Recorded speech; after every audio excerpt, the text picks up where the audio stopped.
Hello there guys, welcome back to my YouTube channel. So in this video I'm going to show you how to make this poster design in Canva in just 2 minutes. So let's start.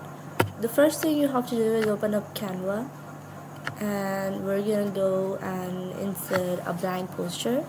Then we're going to insert an image from uploads and rotate it like this. The next thing we have to do is put it towards the right corner. Duplicate it using the key Ctrl+D.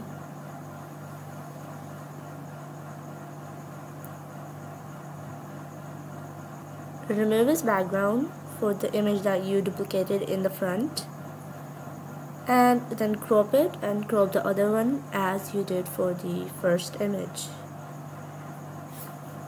The next thing we have to do is now go to apps.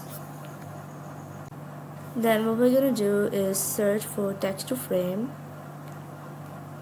and we have this first app. Click on it, tap your text right here. So I'm gonna go with mountains.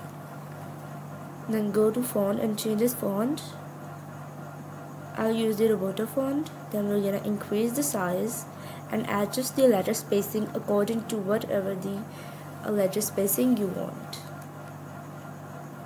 The next thing we have to do is now just insert the frame and insert our image, same image that you used in the template, into that frame. After doing that, we're gonna insert our content text. So yeah, here's the final result. Make sure to subscribe if you like this tutorial.